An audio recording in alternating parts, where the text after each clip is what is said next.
We met a whole lot of talented people, some really, really strong candidates.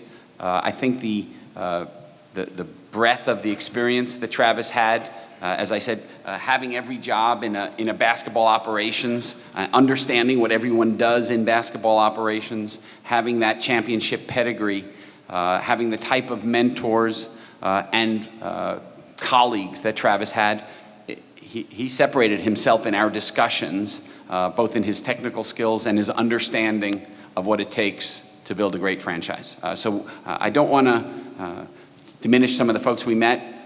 Some had some extraordinary backgrounds, if you will, but we thought at least that Travis did separate himself in a meaningful way. Again, under the category of Jerry West's reference or whatnot, Jerry's a great guy and knows a little bit about basketball, and I think has an amazingly positive view of Travis, but for the right reasons.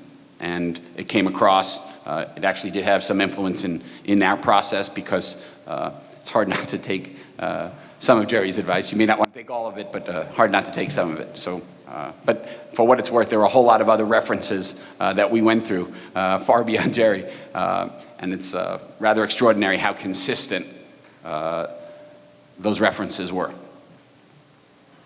Hi, Travis. Greg Collier, Action Sports and News. I just wanted to ask you, coming into a program like this where they've had 10 years of success, do you think it's more challenging than coming in knowing that there is a level of success versus it not being there to the point where it is there, you just want to tweak it to make it to go over to the top?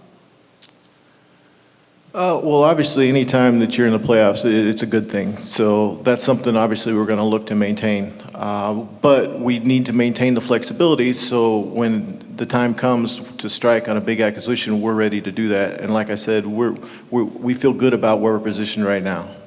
It's hard to get to a point where you're competing for a championship year after year after year. That's our ultimate goal. But we have to maintain the flexibility and the assets so we're able to do that when the time approaches. Jonathan Simmons from Real Talk Sports on WIGO 1570. I know that some of this is based on personnel, but have you and Coach Bud talked a little bit about the type of style that you want to have from the Atlanta Hawks, and if so, what is that? Yeah, no, Coach and Bud and I had spent a few days together, just getting to know each other. We were acquaintances, but not close friends by any means. But we're off to a great start on that, and we share a lot of the same philosophies. And I think, the ball movement, the sharing the ball, the spacing the floor, all of those things are things that we both see eye to eye, and those will be things that we are going to look at in the future, for sure. Travis, Greg Collier, Action Sports and News again. I wanted to ask you a question about what type of chemistry is required between coach, owner, and general manager to make that formula for success? It all starts with communication. I've been asked this in the past.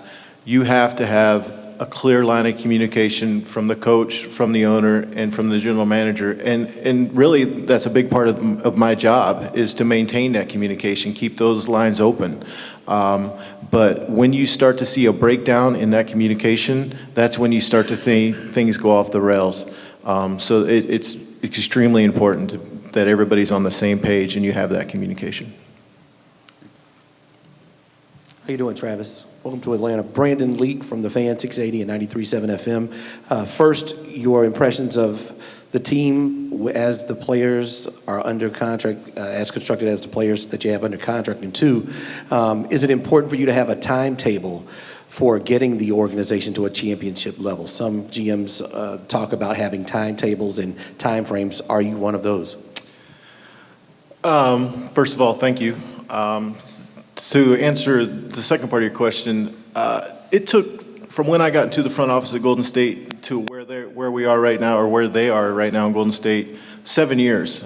So it's not a quick process. It takes time, and the way you get there is by maintaining your flexibility, accumulating assets, and developing your young talent.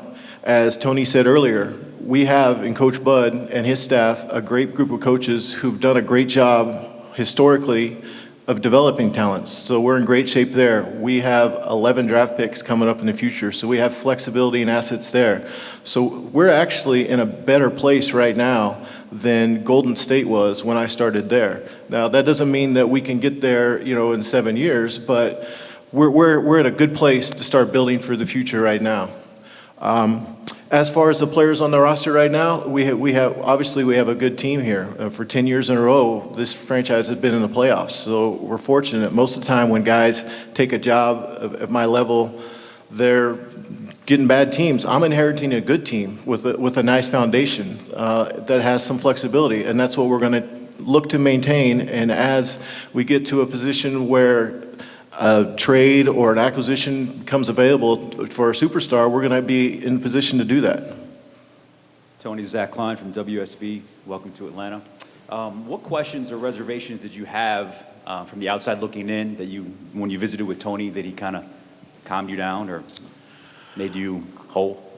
I wouldn't say reservations that I had, but like I stated earlier, when I got to meet Tony and the rest of the group, I felt extremely comfortable with them, and you could tell the passion they had for the city and the franchise, obviously.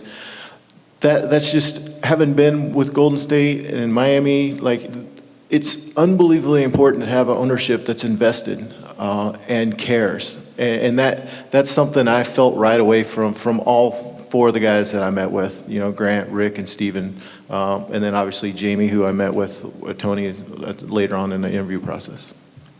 There's just no doubt the communication process, except for maybe during games where if Dominique's not speaking on the television, maybe I'll go to Dominique and ask him what he sees, but being able to text with your GM and being able to complain about what you see or be excited about what you see, but you can't communicate with your coach during the game, so you need someone. But communication is of critical importance, and I think we're going to have that and improve that dramatically.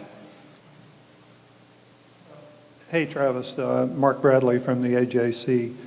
Mr. Ressler described you as a collaborator, but it is true that you're taking a job that has, at least part of your title has been held by a guy you're going to be working with here.